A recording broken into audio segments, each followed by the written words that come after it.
Hi everyone, my name's Rebecca Sorensen. I'm the Director of Strategic Planning at the National Capital Authority. And I'm Andrew Smith. I'm the Chief Planner at the National Capital Authority. In this video, we're going to be talking about Draft Amendment 95 to the National Capital Plan, which was recently released for public consultation. We'll also give you some background about the NCA's role in managing Canberra as the national capital, including the NCA's responsibility for the diplomatic estate and diplomatic missions. Normally, the NCA would conduct open, face-to-face public information sessions on a draft amendment to the National Capital Plan. But given current public health restrictions, the NCA is doing things a little bit differently. This video is one part of our COVID-safe approach to public engagement. We'll also be using other alternative technologies to engage with our stakeholders. Please check out the NCA's website for how to have your say and how to get involved in this process. Before we talk about Draft Amendment 95, I'm going to give you a little bit of background regarding how we reached this point.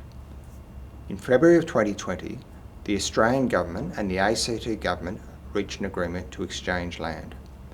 The Australian Government has accepted land at Curtin, and the ACT Government has accepted a portion of the bed of Lake Burley Griffin.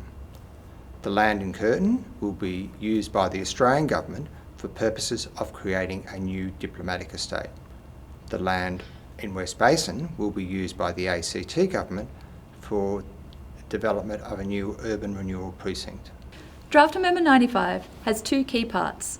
The first of these is about a land use policy change to enable a new diplomatic estate to be established on the Curtin horse paddocks. The first land use change that's required is at the broad policy level. Draft Amendment 95 proposes to change the land use policy of the site from broadacre areas to urban areas. The second land use policy change that's required is at the detailed policy level. Draft Amendment 95 proposes to apply a specific diplomatic mission land use policy to the site. The Curtin horse paddocks were first publicly identified as suitable for diplomatic use in 2013.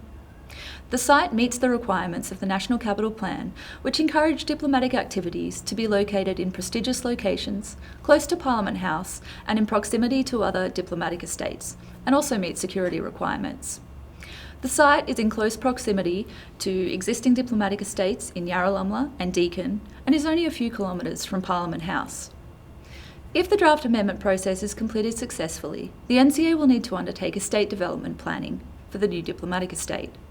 This is the process that will establish things like the road layout, block sizes, urban design and landscape character, and open spaces within the new estate. The NCA will also undertake public consultation during the estate development planning phase. The second part of this amendment is the creation of a new residential precinct adjacent to Yarra Glen. That precinct will be subject to further design and planning work. That process will include further public consultation and is subject to the final approval of the National Capital Authority. In addition to the two key land use changes that are proposed by Draft Amendment 95, the Draft Amendment also proposes that the whole land area be included within designated areas. Designated areas are those parts of the city which have national significance, so the parliamentary zone, the existing diplomatic estates, parts of the city such as Constitution Avenue, West Basin and City Hill. Within designated areas, the NCA has detailed planning responsibility, including the approval role. This means that the NCA can control the design quality of outcomes. The NCA will be responsible for approving buildings, landscape and public realm works. I'll now provide some background about the role of Canberra as the national capital, the NCA's obligation in regard to diplomatic missions, and why a new diplomatic estate is needed. Canberra's function as the seat of government and as the national capital are the reason why so many of Australia's government, judicial, cultural, scientific, educational and military institutions have established in the city. And like other capital cities, it's also the reason that so many foreign governments seek to establish their mission and residence in Canberra. Under the Vienna Convention on Diplomatic Relations, Australia has an obligation to facilitate the acquisition of or assist in obtaining accommodation for diplomatic missions. The diplomatic estate is of special significance to the national capital and is a symbol of Australia's international cooperation. Diplomatic matters are a component of foreign affairs and are therefore a Commonwealth rather than a territory function. And that's why the NCA, as a Commonwealth agency, is responsible for managing the diplomatic estate on behalf of the Australian Government. This includes the sale and issue of Crown leases for diplomatic purposes, rent collection, lease compliance, and lease variations. The Diplomatic Estate in Canberra currently consists of 95 blocks, with the majority of these blocks located in Yarralumla, Deakin and O'Malley. Of the 95 blocks in the Diplomatic Estate, 75 are either developed or are reserved for development, and others have environmental constraints.